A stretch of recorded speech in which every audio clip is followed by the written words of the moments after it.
देश का मिजाज साउथ। लेट्स माइक देश का मिजाज और खबरें दक्षिण भारत से। कर्नाटक के मुख्यमंत्री सिद्धरामैया ने आज बड़ा रिकॉर्ड बना लिया है। वे अब पूर्व सीएम डी देवराज अरस के साथ राज्य के सबसे लंबे समय तक मुख्यमंत्री बने रहने वाले नेता बन गए हैं। 6 जनवरी को उन्होंने 2792 दिन पूरे कर लिए। कल वे अरस को पीछे छोड़ देंगे। इस मौके पर मैसूरू में खुशी का माहौल है। उनके समर्थकों ने बैनर पोस्टर लगाए हैं और उन्हें रिकॉर्ड्स के सरदार बुला रहे हैं। हालांकि कोई बड़ा सरकारी जश्न नहीं हुआ है, लेकिन समर्थकों ने दावतें की और फरवरी में बड़ा कार्यक्रम प्लान किया है। सिद्धरामैया ने अपने संदेश में कहा है कि ये गरीब दलितों वाली योजनाओं और सामाजिक न्याय के चलते ही हो पाया है। कोई भी उनका रिकॉर्ड तोड़ सकता है। डिप्टी सीएम डीके शिव कुमार ने भी उन्हें बधाई दी है। तमिलनाडु में जलवायु संरक्षण और हायर एजुकेशन में दाखिले के मामले में पूरे देश में नंबर 1 रैंक हासिल की है। राज्य की नई रिपोर्ट के मुताबिक यहां 18 से 23 साल के युवाओं का कॉलेज में दाखिला 47% तक पहुंच गया है, जो सबसे ज्यादा है। इसमें लड़के लड़कियों का अनुपात भी लगभग बराबर है। बेरोजगारी दर भी 7.2 से घटकर अब सिर्फ 4.8% रह गई है। 5 वर्ष से कम उम्र के बच्चों की मौत का आंकड़ा मात्र 13/1000 है। आधी से ज्यादा बिजली अब सूरज, हवा जैसे नवीकरणीय स्रोतों से आ रही है। मुख्यमंत्री के स्टालिन ने चेन्नई में एक अमेरिकी संस्थान के साथ MOU कार्यक्रम में कहा है कि ये लोग आंकड़े द्रविड़ मॉडल की सफलता दिखाते हैं, जो सबको साथ लेकर चलने और सामाजिक न्याय पर टिका हुआ है। लेट्स माइक देश का मिजाज साउथ।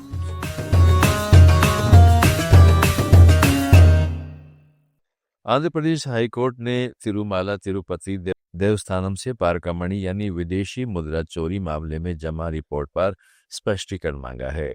कोर्ट ने पूछा कि गिनती के लिए कितनी टेबल हैं और कर्मचारियों को लुंगी पहनकर प्रवेश की अनुमति के बजाय क्या वैकल्पिक व्यवस्था है। इस पर टीटीडी के वकील ने कहा है कि बोर्ड से परामर्श के बाद सभी विवरण जमा किए जाएंगे। इसके बाद कोर्ट ने दोषियों के खिलाफ विभागीय कार्रवाई शुरू करने का आदेश दिया। यह मामला हुंडी से विदेशी मुद्रा चोरी का है, जहां पहले कोर्ट ने AI निगरानी की सिफारिश की थी। सुनवाई 8 जनवरी तक टाल दी गई है। BRS छोड़ने के बाद MLC के कविता ने साफ कर दिया है कि वे निर्दलीय उम्मीदवार नहीं बनेंगी, बल्कि अपनी संस्था तेलंगाना जागृति को जल्द ही एक नई राजनीतिक पार्टी में बदलेंगी। उन्होंने हैदराबाद में विधान परिषद में विदाई स्पीच में कहा है कि वे अकेले जा रही हैं, लेकिन एक बड़ी राजनीतिक ताकत बनकर लौटेगी। संकेत है कि कविता सिद्ध पेट से ही चुनाव लड़ना चाहती हैं, जो उनके चचेरे भाई हरीश राव का मजबूत गढ़ है। कविता का कहना है कि नई पार्टी तेलंगाना के लोगों के आत्मसम्मान और हक की लड़ाई लड़ेगी। केरल में 26 साल की सुमैया ने थायराइड सर्जरी के दौरान उनके रक्त नली में 50 सेंटीमीटर का गाइड वायर छोड़ दिए जाने के मामले में चिकित्सा लापरवाही का आरोप लगाते हुए राज्य सरकार, स्वास्थ्य विभाग और संबंधित डॉक्टर के खिलाफ मुकदमा दायर करने का फैसला किया है, जिसमें उन्होंने 1 करोड़ रुपए के मुआवजे की मांग की है। मार्च 2023 में तिरुअनंतपुरम जनरल हॉस्पिटल में हुई सर्जरी के बाद सुमैया को सांस लेने में तकलीफ और सूजन की शिकायत हुई। अप्रैल 2025 में रीजनल कैंसर सेंटर में गाइड वायर की मौजूदगी का पता चला, जो अब रक्त वाहिका से जुड़ चुका है, जिसे निकालना जोखिम भरा है। मेडिकल बोर्ड ने इसे हटाने से इनकार कर दिया है। फिलहाल पुलिस ने डॉक्टर के खिलाफ लापरवाही का केस दर्ज किया है।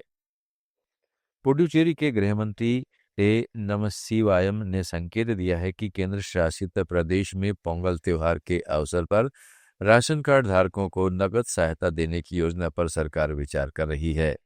प्रेस कॉन्फ्रेंस में उन्होंने कहा है कि इस बारे में मुख्यमंत्री एन रंगास्वामी जल्द ही घोषणा करेंगे। प्रदेश भाजपा ने भी मुख्यमंत्री से राशन कार्ड धारकों को नकद सहायता मुहैया कराने का अनुरोध किया है। गौरतलब है कि मुख्यमंत्री ने सोमवार को ही राशन कार्ड धारकों के लिए पोंगल गिफ्ट किट का वितरण शुरू किया था। अब नगद सहायता की संभावना से लोगों में उत्सुकता बढ़ गई है। देश का मिजाज में फिलहाल इतना ही। जुड़े रहिएगा लेट्स माइक के साथ। आप सुन रहे थे let's make more than radio. Follow कीजिए